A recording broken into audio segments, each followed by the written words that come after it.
Mesdames et messieurs, bonjour, bonsoir, car ça dépend de l'ère à laquelle vous nous captez présentement. Aujourd'hui, dans Kisangani Bass TV, nous allons encore parler d'un sujet intéressant parce que chez nous, il n'y a pas de sujets qui donnent des stress, mais il y a des sujets qui détendent. C'est un sujet qui parle de l'adolescente, dont le thème c'est parents face à l'adolescente. Et pour ce sujet, on va avoir une invitée douée qui va nous parler de ses expériences, qui va nous dire qu'est-ce qui est vraiment bon pour une adolescente. Sans pour autant tarder, nous invitons la réalisation à faire son travail. DJ Bamsi, André Digbo, vous êtes le bienvenu. Kisangani Bass TV, chaîne Yeto. Mesdames et messieurs, merci pour votre fidélité que vous nous portez. Et nous disons encore une fois de plus, merci beaucoup à l'hôtel Full Business pour leur hospitalité qu'il nous accorde. En fait, nous sommes là encore avec une invitée qui n'est pas vraiment une invitée parce qu'elle a déjà été une fois avec nous au plateau de Kisangani Bass TV.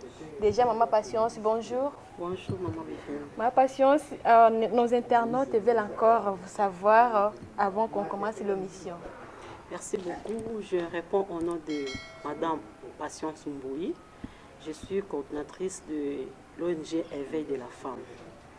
Ok, en tout cas, c'est en grosso modo ce qu'elle a dit. Et Maman Patience, aujourd'hui, nous allons parler d'un sujet intéressant. Et c'est un sujet qui parle des adolescentes. Parce que de nos jours, être à mesure d'éduquer les adolescentes, ce n'est pas vraiment un truc facile. Parce qu'il y a beaucoup de filles adolescentes qui perdent leur avenir pendant ce moment-là, pendant cette période-là.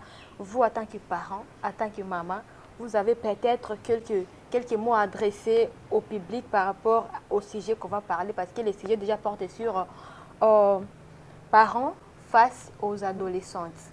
Donc, comment est-ce que les parents doivent se comporter devant les adolescentes? C'est ça le sujet et j'espère que vous êtes doués par rapport à ça. Merci. Bon, je ne sais pas que je suis douée étant seulement parent et avoir les enfants de cet âge-là à la maison.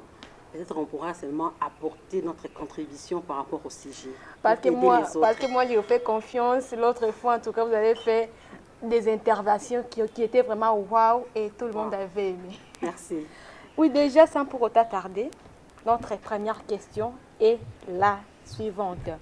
Maman Patience, vous comme parent, quelle attitude pouvez-vous prendre devant une adolescente? En tant que parent, l'attitude que je peux prendre devant une adolescente.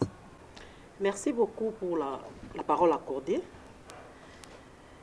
Étant que parent, face à une adolescente, parce que nous parlons d'une adolescente, on sait d'abord que c'est l'âge où, moi j'ai toujours appelé âge rebelle. Ouais.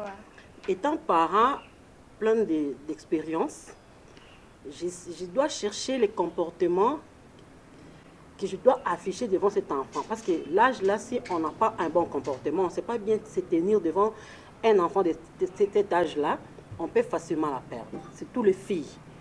Voilà un peu, étant parent, face à une fille adolescente. Ouais. Premièrement, d'abord, je dois maintenir l'atmosphère sereine. C'est-à-dire quoi? Ne pas trop serrer l'enfant. Deuxièmement, je dois croire en lui, en elle plutôt. Ok. Troisièmement, je dois respecter les sphères privées, comme sa chambre, celle a un téléphone, parce que ce sont les choses-là qui rendent plus encore les filles des rebelles. Donc je dois d'abord respecter ces choses-là. Je sais que d'une part, ça fait mal, laisser l'enfant à cet âge-là, les téléphones, mais pour ne pas la perdre, je dois d'abord respecter ça comme ça. Et après, accepter ses amis. Parce qu'elle a plusieurs amis, il y a des garçons, il y a des filles. Je dois d'abord, premièrement, accepter tous ces gens-là. C'est après que je vais chercher maintenant comment l'orienter. Et à la fin, je dois avoir l'esprit d'écoute. Je dois plus écouter l'enfant. Voilà un peu quelques lignes que je peux évoquer face à une fille de cet âge-là. Comment moi, en tant que parent, je dois me comporter. Oui, merci beaucoup pour l'intervention à notre première question.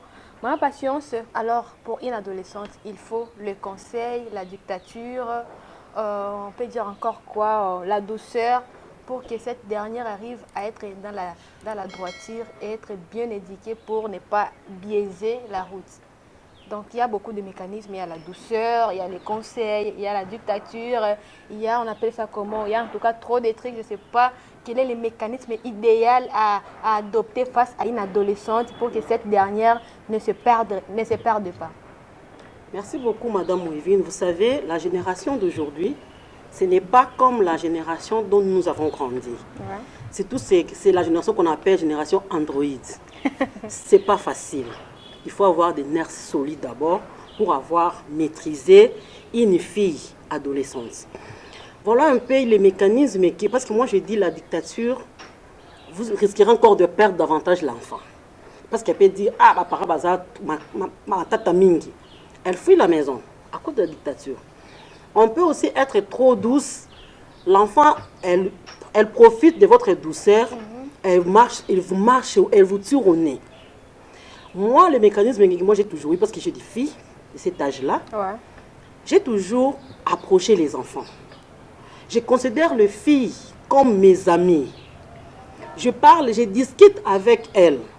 Parce qu'en discutant, vous saurez les soucis qu'elle a. Ce n'est pas en étant dictatrice que vous allez réussir les discussions de votre enfant. Il faut être douce et puis prodiguer trop de conseils. En prodiguant des conseils, attention, on ne peut pas prodiguer les conseils en entrant plus dans sa vie privée.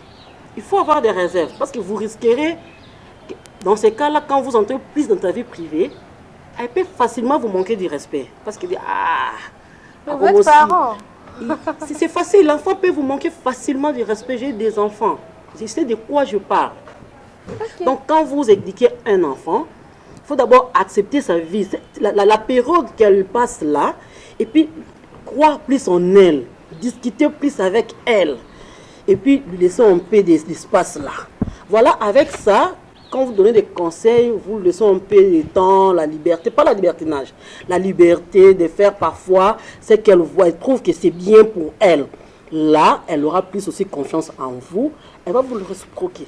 Voilà un peu. En tout cas, ce sont des belles interventions parce que je ne sais pas si dans les jours à venir, je pourrais aussi les mettre en pratique avec mes enfants. En fait, nous sommes en Afrique, Maman Patience, oui. Et nous sommes dans la ville de Kisangani. Oui. Est-il important que les parents parlent du sexe à leurs filles adolescentes, question de les prévenir et de les aider pour ne pas tomber dans le piège? C'est une belle question alors. Quand nous on grandissait, nos parents avaient plus de tabous. Dire ceci à ma fille, c'est la perdre. Dire ceci à ma fille, c'est tout du point de vue sexe. C'est l'envoyer encore découvrir quelque chose. Nous sommes dans une période modernisée. Il y a l'éducation du fils. Si vous, étant que parents, vous ne savez pas communiquer, informer à vos enfants, à vos filles, ce qui se passe à l'extérieur de leur maison. Et quand elles arriveront à l'extérieur, en dehors du toit paternel, elles vont découvrir les choses que vous n'avez pas eu le temps de leur informer. C'est ça leur perte. Donc moi, personnellement, j'ai toujours parlé à mes filles du sexe. Voilà comme tu es là, tu as tel âge. Quand tu vas vers un homme et que tu oses faire ceci, faire cela, soit c'est la maladie, soit c'est la grossesse. Et la grossesse à ton âge là, tu ne seras pas considéré. Un homme viendra te marier demain, tu n'auras plus la valeur. Voilà, si tu vas vers un homme, parce que là où vous promenez, je ne sais pas. Si tu vas vers un homme qu'il arrive que tu cèdes, voilà, tu dois utiliser le préservatif. Wow. Parce que, oui, on doit parler de tout ça avec les enfants. Il n'y a pas un tabou. C'est avec les tabous que nos parents aujourd'hui n'ont pas su nous informer. Une fille qui va au mariage, elle ne connaît pas pourquoi elle va au mariage. Comment elle doit se comporter avec un homme. Comment elle va être avec un homme sur le toit conjugal, bien sur le lit conjugal. Parce que sa mère n'arrivait pas à lui dire, à lui parler du sexe. Donc aujourd'hui, à notre époque, nous devons le faire, informer nos enfants, la vie qui est devant elle, c'est comment elle peut se comporter face à ces points-là. En tout cas, je sais pas, j'ai honte quand tu parles du sexe comme ça, mais je ne sais pas comment est-ce que tu arrives à parler de ça à tes enfants. Je ne sais pas vraiment. Bon, sinon, abonnez-vous parce qu'ici chez nous, il y a